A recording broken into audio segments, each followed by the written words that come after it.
Rezultate foarte bune la învățătură.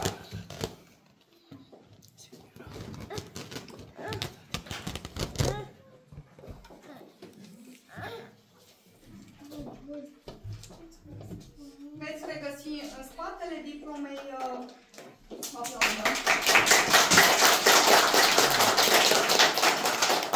pe lângă diploma de absolvire a clasei a 3-a veți regăsi și diplomele de la unele dintre cursurile la care au participat.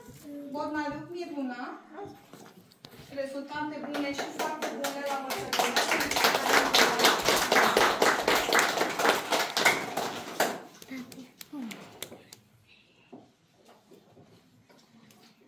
Danileț Alex Axel Matias.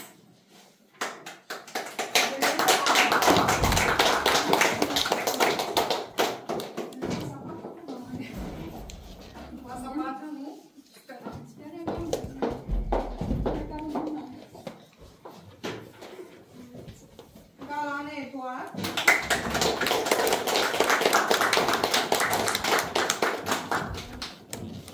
Felicitări, Edi.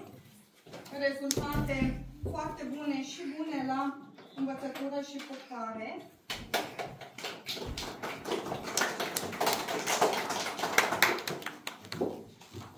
Claudia Smina.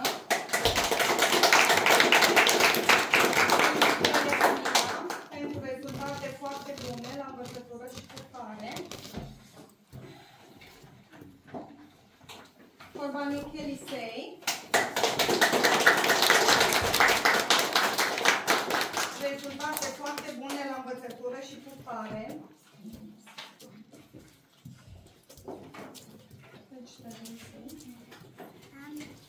Costur David. Rezultate foarte bune la învățătură și purtare. Felicitări, David. Costur Elias Răzvan. Rezultate foarte bune la învățătură și purtare.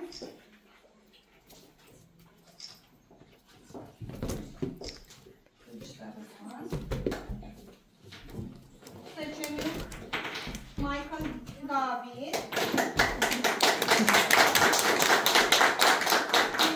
Rezultate bune la învățătură și purtare.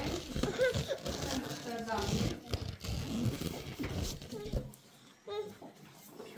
Trecem Sofia.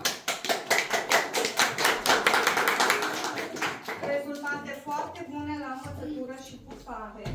Felicitări. Moscaliu Clea Rebecca.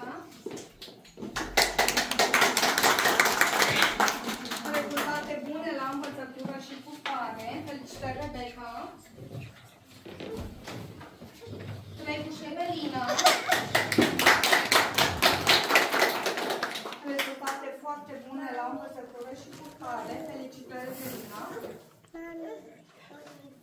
Sfântul Noua. Rezultate foarte bune la învățătură și purtare. Felicitări, Noua.